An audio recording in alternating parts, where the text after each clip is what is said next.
Shalom,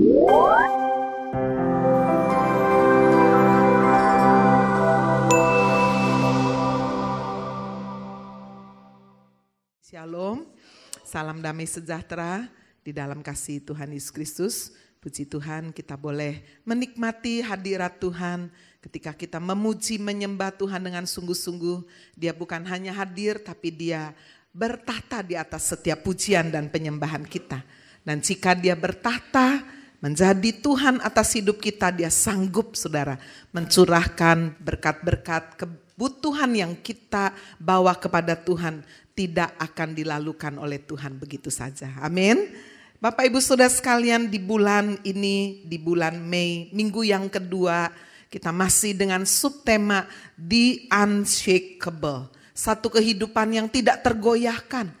Kehidupan yang boleh terus berdiri teguh di dalam Kristus. Saya ingin memberikan satu tema khotbah hari ini sesuai dengan subtema adalah The Tested Faith. Iman yang teruji. Bapak Ibu Saudara, dalam kehidupan kita sebagai manusia, dari sejak kecil kita sudah melihat satu konsep kehidupan, bagaimana anak-anak ketika mulai sekolah, saudara ya, udah ada ujian, belajar dulu. Setelah belajar, menyerap semua materi-materi sekolah, pasti ada ujian.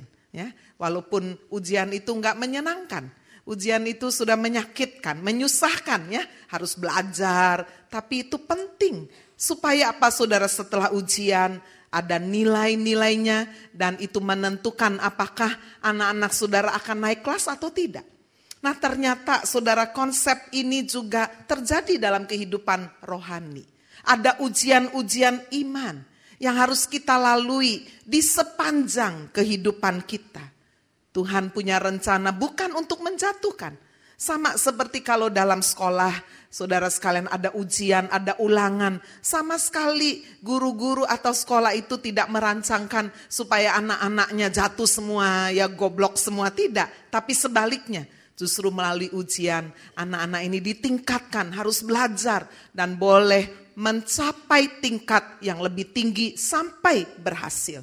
Demikian juga ujian di dalam kehidupan kerohanian kita punya tujuan adalah untuk menguatkan, bukan menjatuhkan. Amin.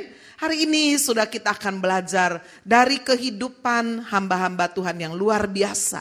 Daniel bersama dengan teman-temannya, Sadra, Mesah, dan Abednego, melalui season di dalam kehidupan mereka, melalui musim-musim di dalam kehidupan mereka, mereka tidak lepas dari ujian hidup. Yang pertama kita melihat bagaimana saudara mereka diuji di kehidupan yang paling bawah. Bapak Ibu Saudara, pada waktu mereka menghadapi persoalan, bahkan ketika mereka rasanya tidak punya satu pengharapan di masa yang akan datang. Sebab mereka ditangkap, dibuang, bangsa mereka sudah dijarah saudara oleh kerajaan Babel, dikalahkan.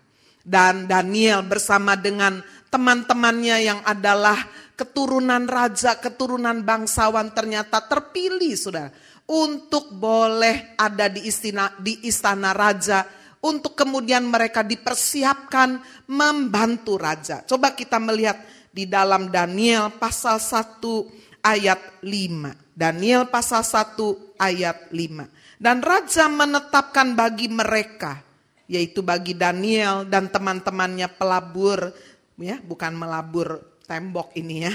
Artinya saudara mempersiapkan makan minum mereka gaya kerajaan ya. Setiap hari dan santapan raja dan dari anggur yang biasa diminumnya. Mereka harus dididik selama 3 tahun. Dan sesudah itu mereka harus bekerja pada raja. Bayangkan sudah. Mereka ada di posisi yang paling bawah pada waktu itu. Kenapa saya mengatakan demikian? Karena mereka adalah orang buangan. Mereka berada di Babel, saudara, bukan untuk sekolah ya. Kalau anak-anak saudara udah lulus SMA, orang tuanya memiliki kemampuan membiayai, bisa sekolah ke luar negeri. Wah, ini ke luar negeri sudah bukan untuk sekolah atau bekerja mencapai prestasi, bukan. Tetapi mereka menjadi budak di sana. Dan kalaupun Daniel dan kawan-kawannya terpilih, saudara-saudara mereka dipersiapkan, dikatakan seperti di karantina selama 3 tahun. Mereka harus tunduk pada peraturan-peraturan raja. Jadi saudara bisa bayangkan bahwa mereka tidak punya hak sama sekali. Tidak punya hak untuk bebas, tidak punya hak untuk memilih, saya mau ini, saya mau itu, saya mau begini, saya mau begitu. Tidak bisa, tidak ada hak pilih. Dan saudara sekalian, raja dikatakan mempersiapkan mereka selama 3 tahun untuk boleh pada suatu kali membantu raja. Dari sini kita juga sebetulnya belajar hal yang positif. Bagaimana Raja Nebukadnezar, seorang yang punya keyakinan yang lain ya, mereka tidak menyembah Allah Israel. Tetapi saudara, agama, keyakinan, budaya, tradisi tidak menjadi masalah. Asal memang orang itu cakap.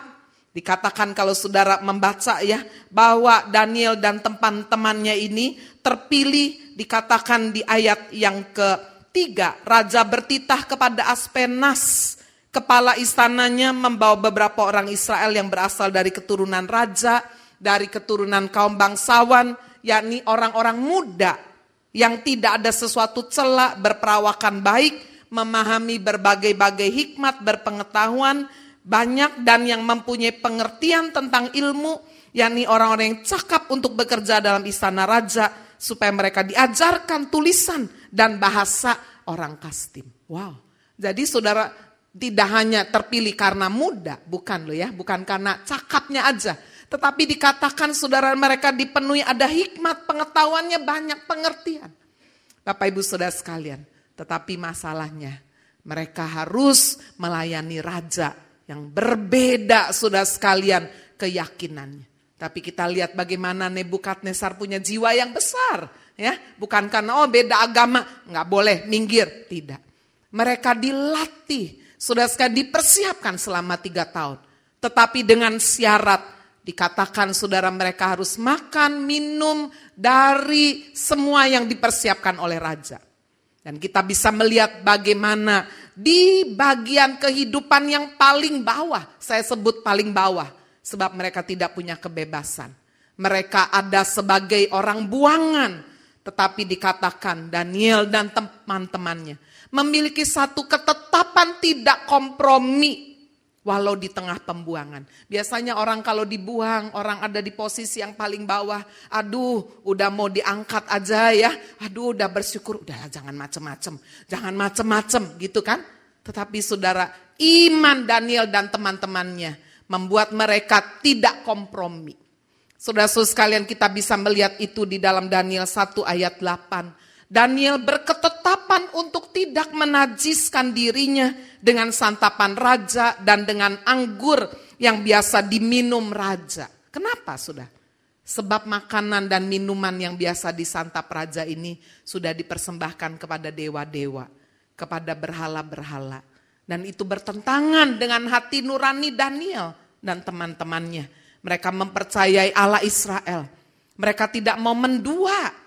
Bukankah itu menjadi satu perintah yang utama? Jangan ada padamu ilah lain.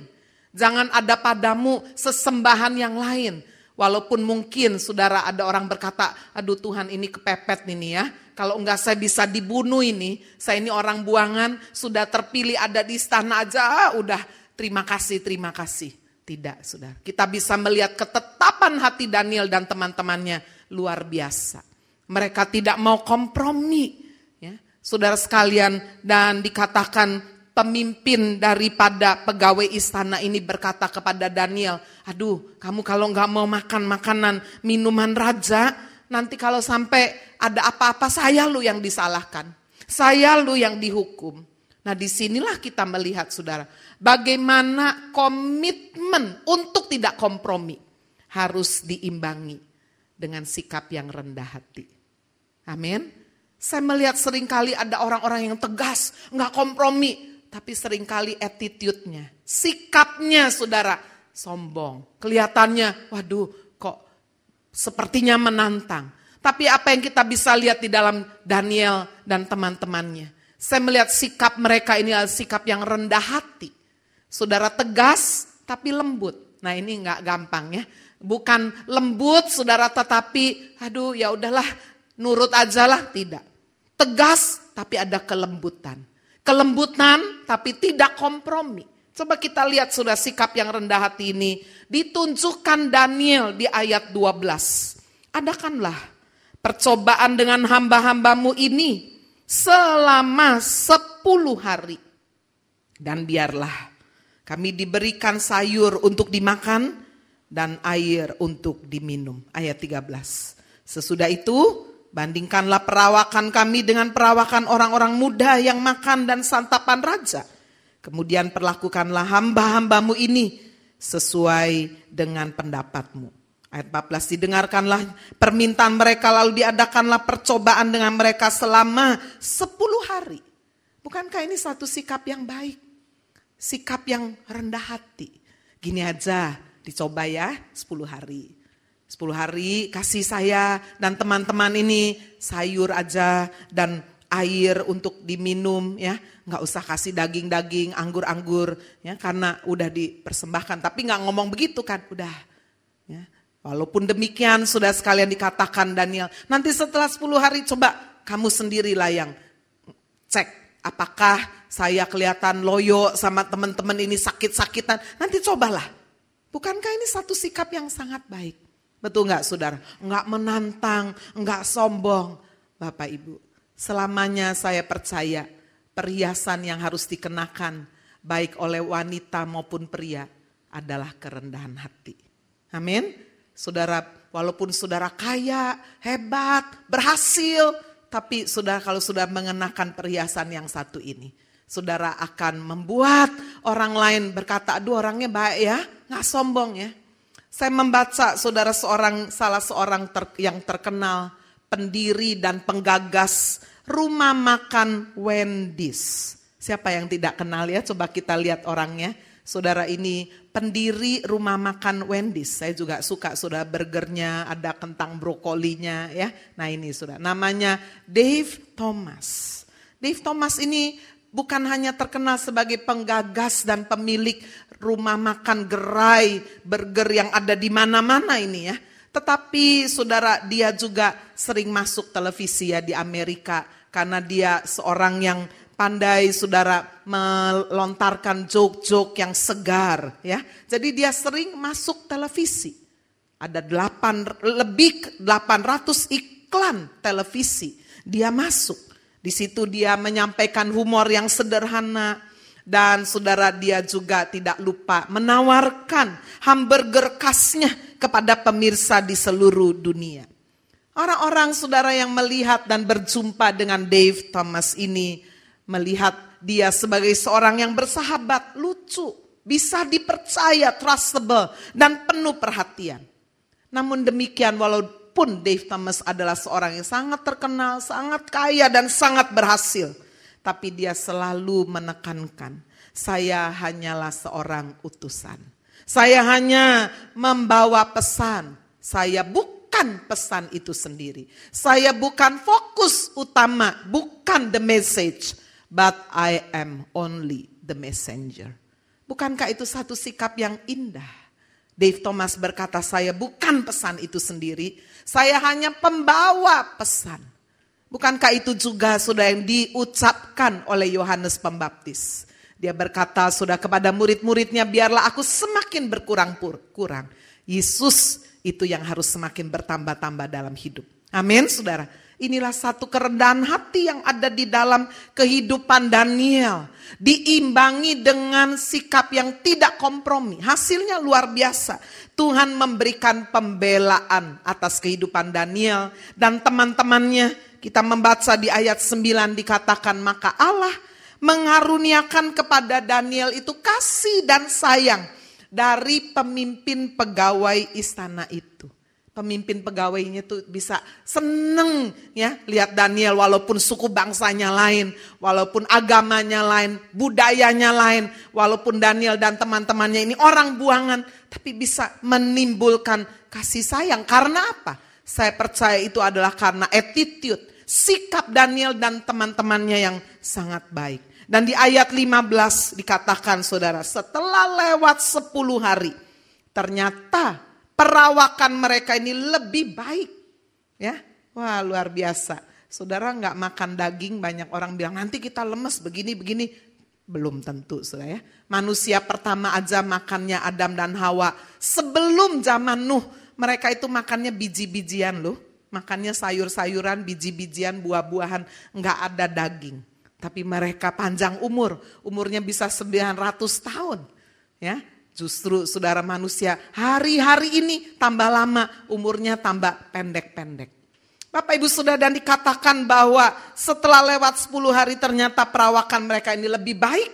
Mereka kelihatan lebih gemuk. Ya maksudnya bukan gemuk lemak lo ya. Tapi lebih sehat daripada semua orang muda yang telah makan dari santapan raja.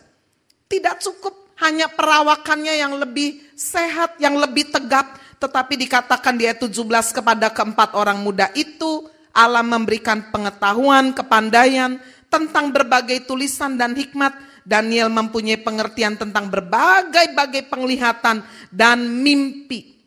Ayat 20, dalam tiap-tiap hal yang memerlukan kebijaksanaan dan pengertian yang ditanyakan raja kepadanya, didapatinya bahwa mereka 10 kali lebih cerdas daripada semua orang berilmu, semua ahli jampi di seluruh kerajaannya. Amin. Bapak Ibu Saudara, saudara boleh mendoakan para orang tua anak-anaknya 10 kali lebih cerdas dari anak dunia. Ya, tapi jangan lupa, jangan cuma doa 10 kali lebih cerdas. Doa juga mereka dipenuhi roh yang takut akan Tuhan. Dipenuhi dengan hati yang baik, hati yang bijaksana, hati yang rendah. Ya, mereka cerdas tapi sombong buat apa saudara? Karena kesombongan adalah awal dari kehancuran. Sekarang mari kita melihat saudara season yang kedua. Setelah Daniel dan teman-temannya lulus, diuji di kehidupan yang paling bawah. Waktu mereka betul-betul sudah sebetulnya sangat membutuhkan satu posisi diterima. Tetapi mereka benar-benar saudara bisa melewati ujian, tidak kompromi, sikap yang rendah hati, membawa mereka mengalami pembelaan Tuhan yang luar biasa. Sekarang kita melihat di bagian yang kedua bagaimana mereka diuji di kehidupan yang mulai sukses. Nah ini ya, saudara tadinya 0, itu juga ada ujian. Mulai sukses, ada ujian juga. Enggak berhenti saudara, ujian dalam hidup ini. Daniel saudara, sungguh-sungguh pada saat itu saudara kalau kita melihat di dalam Daniel pasal yang kedua. Daniel dimampukan dikuasai oleh roh Allah. Bukan hanya menafsirkan mimpi Nebukadnezar, tapi memberitahu mimpi Nebukadnezar. Nebukadnezar bermimpi saudara, ada patung yang kepalanya dari emas, dadanya dari perak dan sebagainya itu. Tapi dia gak mau kasih tahu apa mimpinya. Dia mengumpulkan semua ahli jampi, ahli penafsir mimpi, orang-orang pandai di kerajaannya. Ayo kasih tahu tadi malam saya mimpi apa. Aduh raja, jangan gitu dong. Di dunia ini gak ada lu raja yang menanyakan mimpinya apa. Raja kasih tahu dulu mimpinya apa. Nanti kami akan menafsirkan. Oh gak bisa. Kamu enak aja ya. Mau ngakali saya. Udah berketetapan. Siapa kalau saya beritahu ini gak ada yang bisa memberitahu mimpi saya. Dan menafsirkannya. Akan saya bunuh semuanya. Orang-orang pandai. Wah, namanya raja, karep dewe ya. Saudara suskan ketika Daniel mendengar ini, apa yang dilakukan oleh Daniel? Dia berdoa bersama dengan teman-temannya. Minta saudara hikmat dari Tuhan. Dan Tuhan memberikan saudara, memberitahu apa mimpi Nebukadnezar. Beserta dengan penafsirannya. Hasil dari itu saudara kita bisa melihat di dalam Daniel 2 ayat 48. Sampai dengan ayat 49. Bagaimana Nebukadnezar senang luar biasa. Ya, sampai Raja Nebukadnezar ini berkata, waduh tidak ada seorang pun di muka bumi ini yang betul-betul dikatakan bisa memberitahu, bisa menafsirkan mimpiku. Ya, luar biasa sudah. Dan kita bisa melihat bagaimana raja yang disukakan ini kasih hadiah begitu banyak. Coba kita lihat Daniel pasal 2 ayat 48. Lalu raja memuliakan Daniel. dianugerahinya dengan banyak pemberian yang besar. Dan dibuatnya dia menjadi penguasa atas seluruh wilayah Babel. Dan menjadi kepala semua orang bijaksana di Babel. Luar biasa gak saudara? Ya, orang buangan, agamanya lain, budayanya lain. Ya, saudara dikatakan terpilih menjadi penguasa. Tuhan selalu punya cara untuk mengangkat seseorang ataupun merendahkan. Daniel diangkat menjadi penguasa semua orang bijaksana di Babel. Atas permintaan Daniel, raja juga menyerahkan pemerintahan wilayah Babel itu kepada 3 temannya, Sadra, Mesa, dan Abednego. Sedangkan Daniel tinggal di istana. Wah, luar biasa. Berarti saudara Daniel dan teman-temannya ini sudah mulai sukses. Betul? Saudara, apakah kesuksesan keberhasilan adalah satu sasaran dalam hidup? Tidak. Jangan pernah menjadikan kesuksesan adalah sasaran hidup. Kalau saudara menjadikan kesuksesan adalah sasaran hidup, begitu saudara sukses, saudara lupa diri, jatuh dah. Bapak Ibu jangan lupa, ketika kita mulai sukses, apakah itu sebagai anak muda, udah selesai kuliahnya, kuliah S1, masih ada lagi kan, mau kuliah S2. Udah, mau ada lagi? Ada. Setelah S3, apakah aku sudah sukses? Tidak. Ujian hidup itu tetap jalan. Saudara sebagai pengusaha, wah aku udah sukses, udah bisa punya rumah, punya mobil. Oh udahlah, berhenti di sini. Tidak. Success is not a destination. Success is a journey. Kesuksesan itu bukan satu destinasi. Oh ya udah, tidak.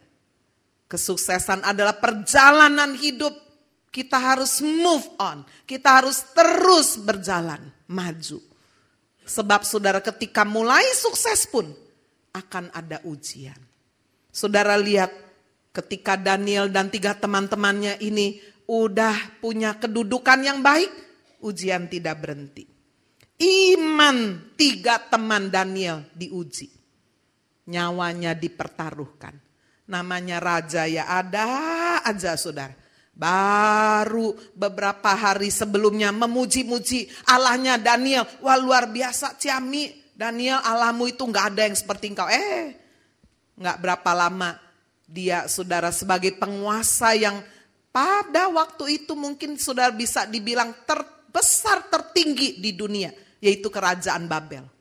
Lalu saudara karena kehebatannya dia merasa wah saya harus membuat sesuatu biar semua orang bisa tunduk. Yaitu dia membuat patung. Tingginya 60 hasta. Nah, saudara bisa lihat itu di Daniel 3.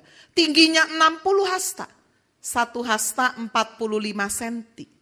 Jadi kalau dihitung saudara 60 hasta itu sama dengan 27 meter. Tinggi tidak? Wah, orang zaman dulu hebat loh saudara. Betul tidak? Saya kemarin liburan sama bapak ini hobinya fotografi, saudara. Ya, jadi saya jadi modelnya. Ya, habis nggak ada orang fotografi motret sendiri kan? Hobi fotografi itu lain dengan hobi selfie, saudara. Ya, saya ini nggak hobi selfie. Aduh, nggak ada. Ya, tapi ya karena bapak suami saya hobinya fotografi dan itu membuat dia rileks. Ya udahlah. Ya modelnya mau siapa lagi lah daripada cari model, mending istrinya kan. Ya jadi saya ikut. Dia udah lama kepingin foto itu saudara, lanterns, lampion. Ya itu setahun sekali di Borobudur. Waduh mungkin 10.000 orang mah ada sudah. Duh saya kalau nggak lihat suami manda bela nih sungguhan. Tapi gara-gara suami kan istri penolong kan. Ya udah. Aduh saudara Borobudur ya dulu dianggap oleh dunia sebagai satu keajaiban dunia. Luar biasa kan. Bagaimana saudara raja-raja zaman dulu loh bisa bangun ya. Bangunan seperti itu. Gak ada semen, gak ada apa-apa bisa nempel sendiri. Bukankah itu sesuatu yang luar biasa kan. Saudara juga kalau lihat ribuan tahun lalu. Lihat di Mesir orang bisa bikin piramida. Ya. Lihat saudara sekalian di negara-negara di China ada apa? Tiba-tiba lupa. Great Wall. Wah, itu ya kaisarnya yang terkenal sekali. Qin Shi Huang, wah luar biasa. Orang-orang zaman dulu itu hebat-hebat. Saudara bangun, kembali kita lihat di sini dikatakan Raja Nebukadnezar ini bikin patung 27 meter dari emas loh. Ya. Dikatakan dia membuat patung emas yang tingginya 60 hasta, 27 meter, lebarnya 6 hasta. Berarti lebarnya ini berapa? 2,7 meter. Wah, bayangin gedenya kayak apa. Dan raja saudara bersama dengan orang wakil raja, para penguasa, bupati, penasehat negara, bendahara, hakim, ahli hukum, semua kepala daerah. Wah udah, semua suruh hadir untuk menabiskan patung emas yang didirikan itu.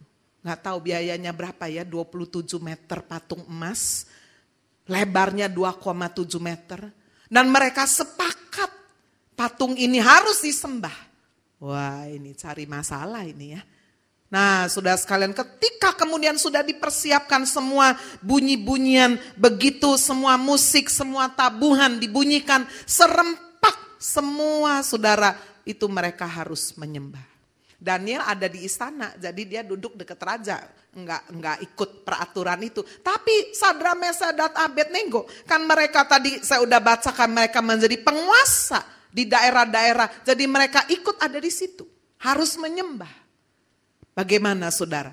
Di dalam kehidupan yang mulai sukses, ada ujian. Tetapi kita membaca bagaimana 3 teman Daniel, Sadra, Mesah, Abednego berkomitmen tidak menyembah dewa dan patung emas yang didirikan oleh Nebukadnezar. Mereka harus melewati ujian itu. Dan mereka tetap mengambil komitmen tidak.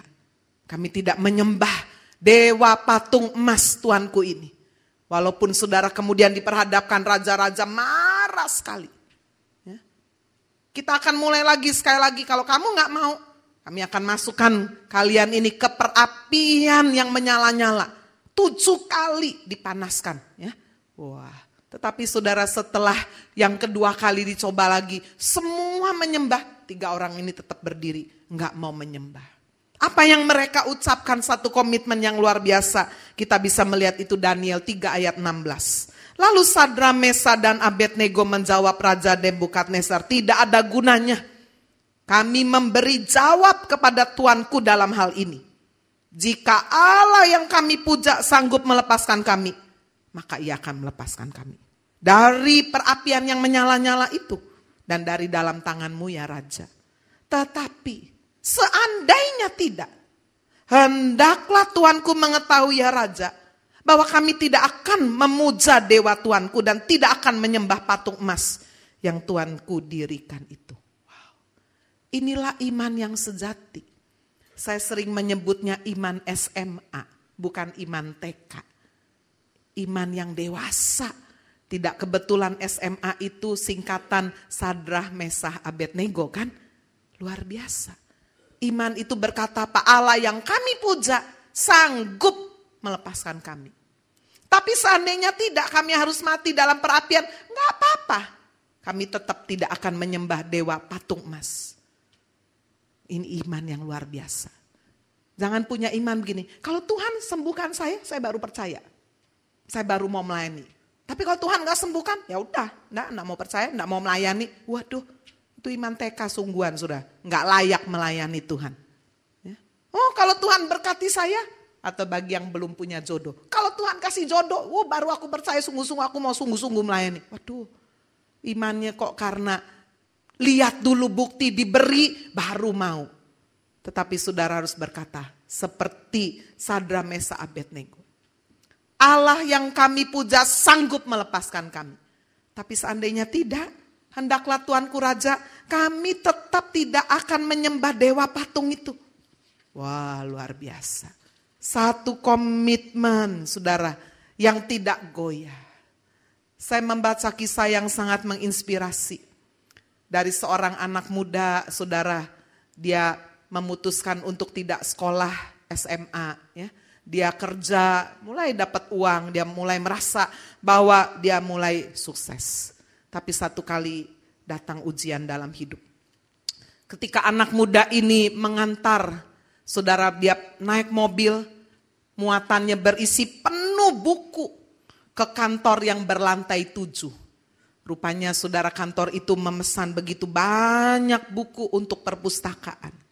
Jadi saudara, dia berada di depan lift, dia ingin bawa buku itu, tetapi satpam masuk berusia 50-an dan menghampirinya. Sorry ya anak muda, kamu dosen bukan? Bukan. Ya. Lift ini hanya untuk profesor dan dosen. Selain profesor dan dosen tidak boleh pakai lift ini. Kamu harus jalan naik tangga.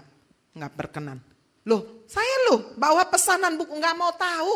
Pokoknya kalau kamu bukan dosen, bukan profesor, tidak boleh naik lantai 7 ini. Bawa itu bukunya. Waduh, ini bukunya banyak sekali, buku pesanan kampus ini banyaknya luar biasa. Satpamnya ngotot, saya kasih tahu ya anak muda, tidak boleh itu, tidak boleh. Kalau kamu bukan profesor dan dosen, tidak boleh. Saya hanya melaksanakan itu peraturan dari kampus ini, tidak boleh.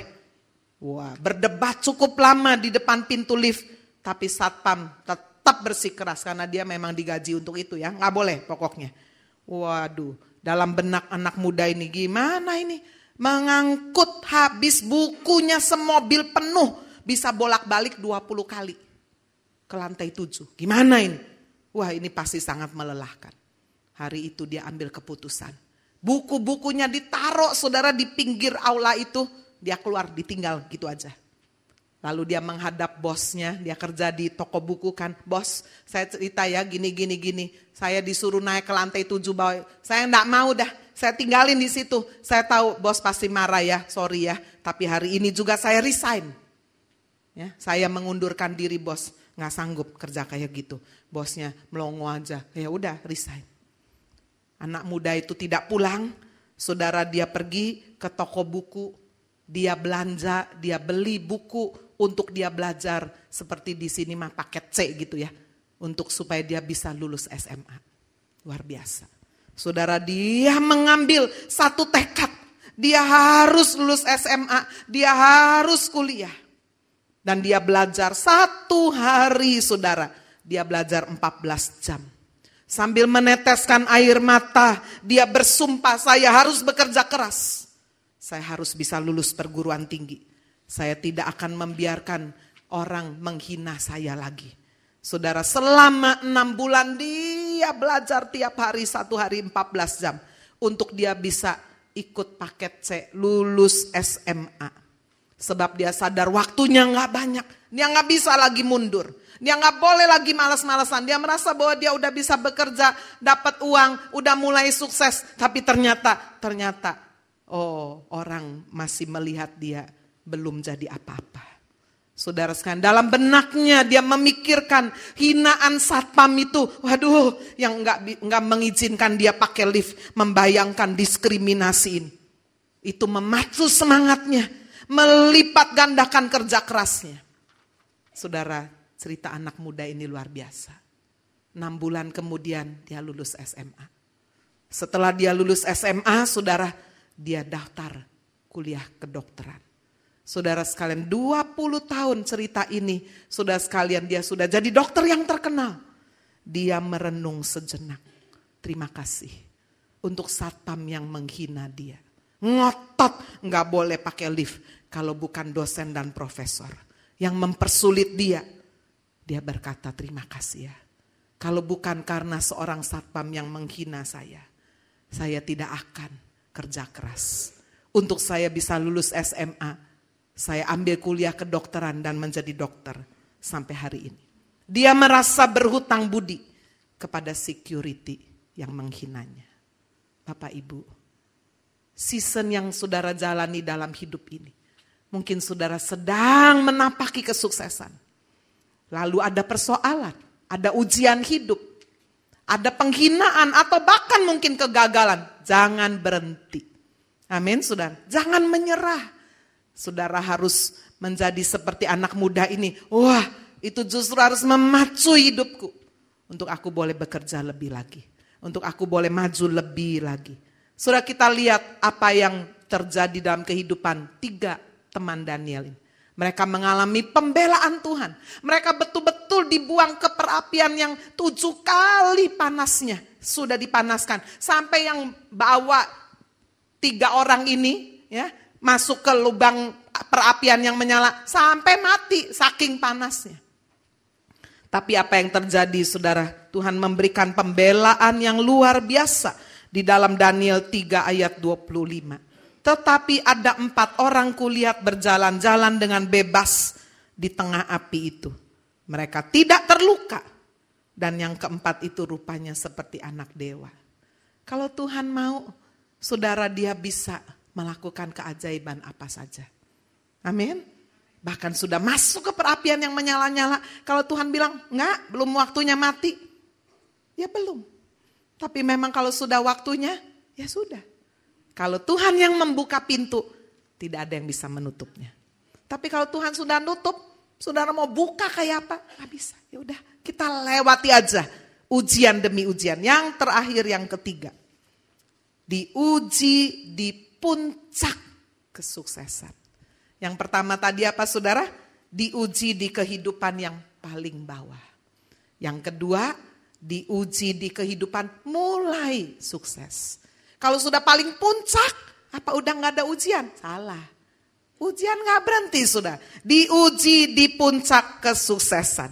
Yaitu ketika Daniel, saudara, di dalam Daniel pasal yang ke-6. Babel sudah dikalahkan kerajaannya Media Persia. Danielnya tetap saudara dipakai. Daniel hebat sekali. Nebukadnezar, Belsyazar, Darius, Kores. Pakai Daniel terus, rajanya ganti 4. Pakai terus. Itu tandanya orang hebat kan? Amin. Bapak ibu saudara, Daniel di puncak kesuksesan.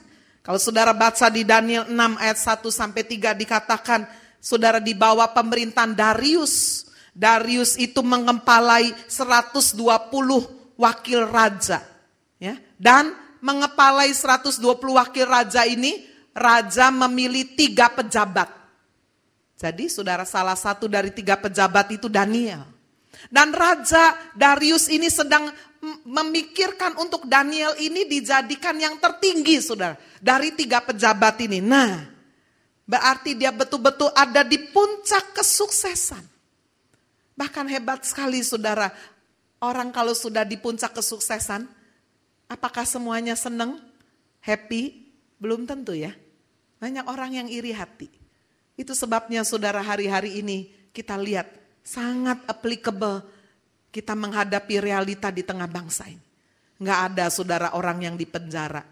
Ratusan ribu, jutaan, puluhan juta, bahkan ratusan juta orang bisa tahu dan bisa ikut menangis. Kecuali 1 orang yang lagi ada di penjara ini. Betul nggak sudah? Nggak salah kok di penjara ya. Tapi nggak usah aneh sudah. Di Alkitab sudah ada. Bapak ibu saudara sekalian, kita melihat bagaimana Daniel yang sudah di puncak kesuksesan. Masih diuji. Orang berusaha cari ya kelemahannya apa ya. Kelemahannya ya wedoan enggak ya. Enggak mata keranjang ini. Ya, kalau orang Chinese bilang enggak hause ini ya. Enggak suka toel-toel ini. Mata duitan enggak. Enggak suka korupsi. Enggak suka duit juga ini ya.